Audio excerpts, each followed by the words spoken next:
तो आप करेंटली कर रहे हो, आप किसी भी ब्यूरोक्रेट से ज़्यादा पावर रखते हो, किसी भी ब्यूरोक्रेट से ज़्यादा काम कर सकते हो, किसी भी ब्यूरोक्रेट से ज़्यादा इम्पैक्ट ला सकते हो सोसाइटी में। ये बात ठीक होते हुए भी ठीक नहीं है, इस तरह से कि ब्यूरोक्रेट्स के पास पावर होते हैं और मैं जानता हूँ बहुत सारे जो ब्यूरोक्रेट्स हैं और जो इस व्यवस्था में भी कुछ अच्छा करना चाहते हैं, वो बहुत ही लॉन्ग टर्म चेंज ला देते हैं। वो आपको इतना एम्पावर कर देते हैं लोगों को, भले ही उनके कुछ समय बाद तबादले हो जाते हैं, तो उनका जो करने वाले हैं, जो नहीं करने वाले हैं तो वो तो रिटायरमेंट के बाद गवर्नर बन ही जाते हैं फिर वो, और नहीं तो कुछ सीबीआई का चीफ बन जाते हैं वो।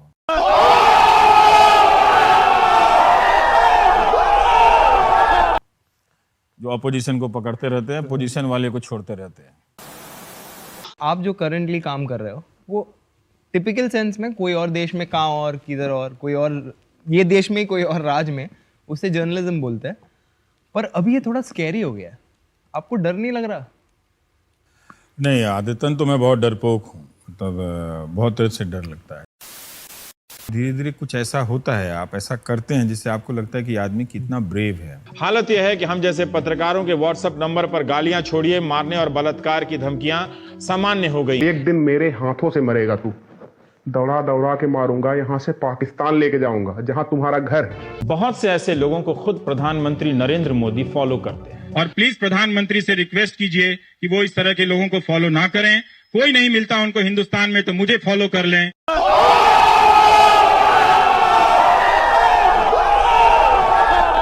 और मैं उन संपादकों में से नहीं हूँ कि आप रिजाइन करके घर आके बैठ जाएं, बोलेंगे नहीं। मैं रिजाइन करने से पहले बोल रहा हूँ, सीधा नाम लेके डायरेक्ट, दाएं बाएं नहीं, सीधा। हाँ, वो तराजू लेके नहीं चलें कि इधर 500 ग्राम और इधर 500 ग्राम। आप अभी हैं, एक ही है, देश में 2 प्रधानमंत्री नहीं है, एक ही है, एक ही है। और आप इस पॉलिटिकल कल्चर को रिप्रेजेंट कर रहे हैं, जिसकी वजह से आज हम सबको बहुत तरह की समस्याएं हैं।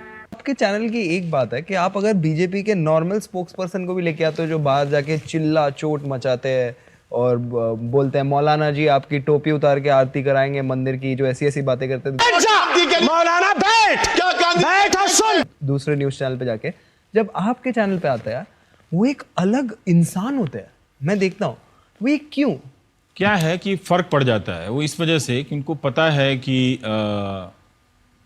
ये लोग रिसर्च करके आए हैं।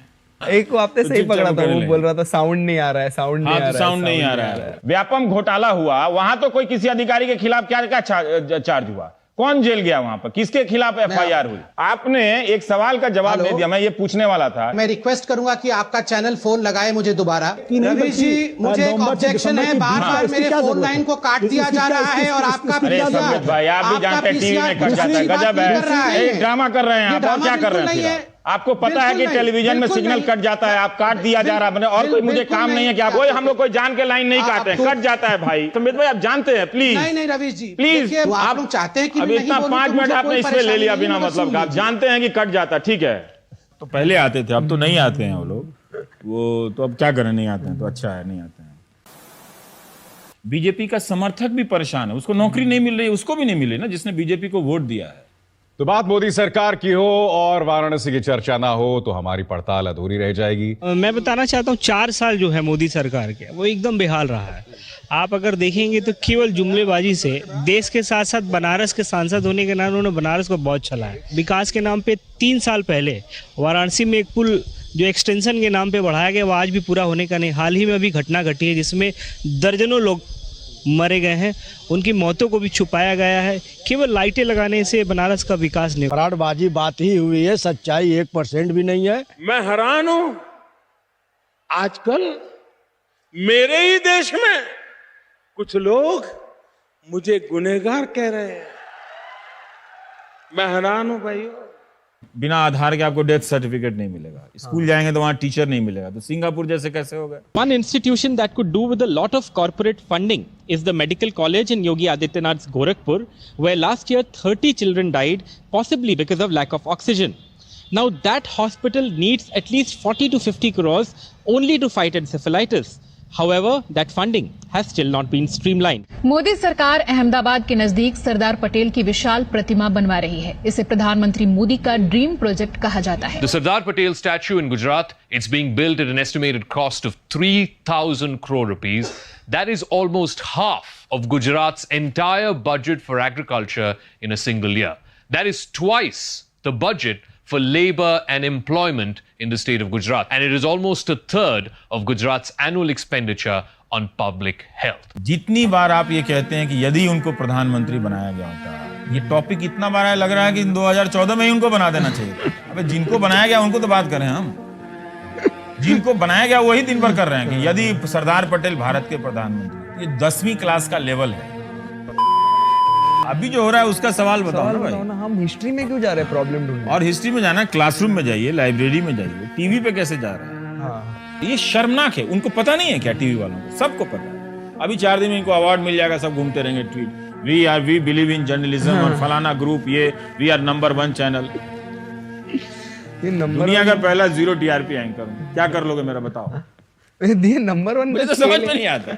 नंबर 1 हो जाते हैं हर दिन। ये चुनाव इलेक्शन चल रहा है। शहरों में नंबर 1, गांव में नंबर 1, इंडिया टीवी देश का नंबर 1 न्यूज चैनल। जी न्यूज को नंबर 1 न्यूज चैनल बनाने के लिए शुक्रिया। जी हाँ, एक बार फिर से आज तक को मीडिया का सबसे विश्वसनीय ब्रांड चुना गया है। Yes, 11-week non-stop number 1 for Republic TV, 270% greater than Times Now. Times Now is India's number 1 channel. The rest, as they say, is history. और ये मीडिया जो है हिंदुस्तान का जो अर्जित अर्न डेमोक्रेसी है ना, हमारा डेमोक्रेसी अर्नड है। हमने इसको डिफरेंट चैलेंजेस में अर्न किया है, इसको खत्म कर रहा है टीवी। और आप बेहतर है आज समझ जाइए, नहीं तो कल तो समझ में आएगा ही आएगा। तो जो ये फेक न्यूज़ है, जैसे हम लोग जर्नलिज्म में है तो कई बार गलती करते हैं। आप बोल रहे हैं तो कुछ गलत बोल रहे हैं, तो वो गलत बोलना और पूरी बात ही गलत बोलना, एक डिजाइन के तहत दोनों में अंतर है। ये इसी के जरिए यही तो स्मोक क्रिएट करता है ना fake news. Fictitious character villain ढूंढ रहा है, तो उसके कई विलेन हैं। एक मुसलमान विलेन परमानेंट, ठीक, और उसके आसपास जो आप क्वेश्चन करते हो तो एक गद्दार विलेन बनाया जाता है कि आप गद्दार हैं। फिर एक एंटी हिंदू है और एक कम्युनिस्ट है। मुझे आज किसी ने बताया कि ट्विटर पर कुछ खलिहर लोगों ने मेरा नाम अर्बन नक्सल की सूची में डाल दिया है और अब मुझे पुलिस पकड़कर ले जा सकती है। सत्ता तरह तरह के खेल रचती है, हम इसे हल्के में ले सकते हैं और लेते भी हैं, मगर व्हाट्सएप यूनिवर्सिटी के जरिए गांव देहात के मोबाइल फोन में ये पहुंचा दिया जाता है कि शहरों में कुछ नक्सली आ गए हैं जो विकास विरोधी हैं। Most of the society is pissed off with journalists. I hope they do not go in public.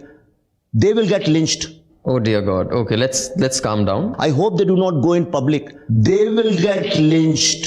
सरकार की आलोचना कभी ना करें। जब भी सरकार बहादुर को देखें आप डांस कीजिए। जब भी कोई सरकार का दिखे गाना चालू कर दीजिए, डांस चालू कर दीजिए। गाने के अमृत बोल हैं, रंभा हो संभा हो, मैं नाचूं तुम नाचो, जितनी तुम प्यार से जी लोगे उतनी ही जिंदगी, रंभा हो संभा हो। रंभा हो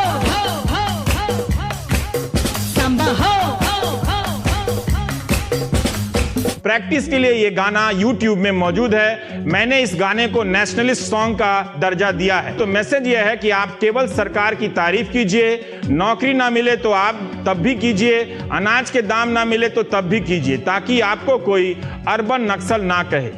तो मेरा इतना सिंपल सवाल है, आप सरकार का मूल्यांकन करो, सरकार का समर्थन करो, कोई दिक्कत नहीं है। पहला सवाल ये पूछो कि जिस किसी भी सरकार को, कि राज्यों में भी ये स्थिति खराब हो गई है, हर स्टेट में, जिस किसी भी सरकार का आप असेसमेंट कर रहे हैं, उस गवर्नमेंट के अधीन मीडिया कितना स्वतंत्र है। अगर मीडिया स्वतंत्र नहीं है तो आप कहिए कि हम ब्लाइंड हो चुके हैं, हमको मर्जी, हम इन्हीं को सपोर्ट करेंगे। किसी पत्रकार में हिम्मत है वो मेक इन इंडिया का क्या है, वो जो लाइन बना था उसमें जो नट बोल्ट था वो चल भी रहा है कि नहीं चल रहा है, जाके चेक करें।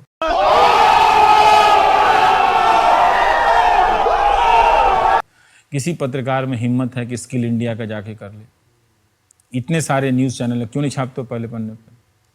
बहुत सारी खबरें खास लोगों की नहीं छपती हैं।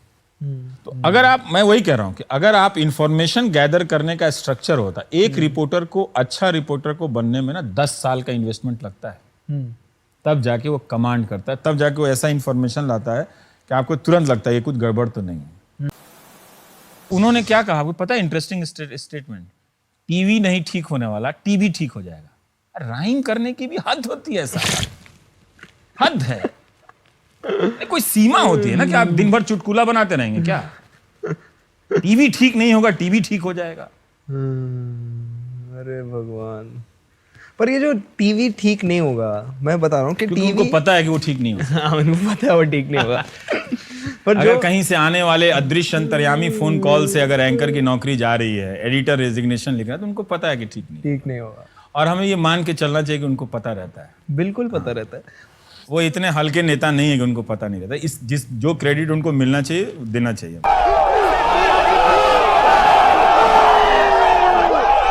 इसलिए समाज को थोड़ा सा बताना तो पड़ेगा। आप देखिए, अब हर बताने को लेकर आप कहते हैं कि आप क्वेश्चन कर रहे थे, देखिए मोदी जी जीत गए, तो हमने आपसे कहा था कि मोदी जी को वोट मत दीजिए। मैं थोड़ी लड़ रहा हूँ चुनाव। हाँ, वो जीत गए तो इसका मतलब क्या हम क्वेश्चन नहीं करेंगे? कि आप सोचो, आप इशारा करो कि आपको वहां देखो कोई सवाल कर रहा है, आप सब चीज तो वो नहीं जान सकते हैं, कैसे जानेंगे? तो मैं अगर हम रिपोर्टर के तौर पे बता रहा हूं कि यहाँ पे अस्पताल काम नहीं कर रहा है, तो इसका मतलब यह है कि मोदी जी अगर देख लेंगे तो वो इशारा कर देंगे, तो वो डर के मारे वो आदमी शायद वो कुछ ठीक कर देगा। ये हमारा पर्पस है, इससे ज्यादा कुछ नहीं। आप चाहते हो हम ये भी ना करें। पर एक बात की दाद देनी होगी, पेट्रोल के दाम भले ही ऐतिहासिक रूप से सबसे ज्यादा हों, मगर पेट्रोल पंप पर ऐतिहासिक रूप से सबसे ज्यादा अगर किसी की तस्वीर है तो वो प्रधानमंत्री नरेंद्र मोदी की है। कोई ऐसा पंप नहीं मिलेगा जहां प्रधानमंत्री का पोस्टर मौजूद नहीं होगा, आपको घूर नहीं रहा होगा। कई बार लगता है कि प्रधानमंत्री जी सब देख रहे हैं, तो तेल के दाम का विरोध ही क्या करना है। चलो भराओ और चुपचाप निकलो, ज्यादा देखेंगे तो ज्यादा समस्या हो सकती है। आपने बीच में कहा था टीवी पे कि आपको पता है बीजेपी कैसे जीत रही है इलेक्शन, पर आप बताने नहीं वाले। वो वाला थोड़ा बता दीजिए। ये फॉर्मूला ठीक है उनका सीक्रेट है। झूठ बोलो, बार बार झूठ बोलो, जो भी बोल सकते हैं सब झूठ बोलो, जहां भी बोल सकते हैं झूठ बोलो, जितनी बार बोल सकते हैं झूठ बोलो, झूठ बोलो, झूठ बोलो।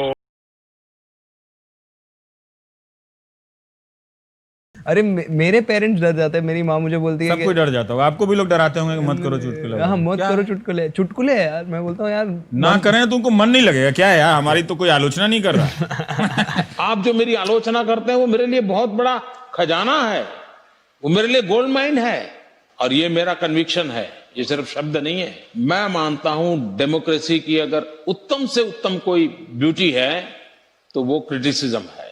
मैं हमेशा क्रिटिसिज्म का स्वागत करता हूं। मैं मानता हूं मोदी सरकार की भरपूर आलोचना होनी चाहिए, हर प्रकार से आलोचना होनी चाहिए। तो हम लोग तो फेवर कर रहे हैं उनका।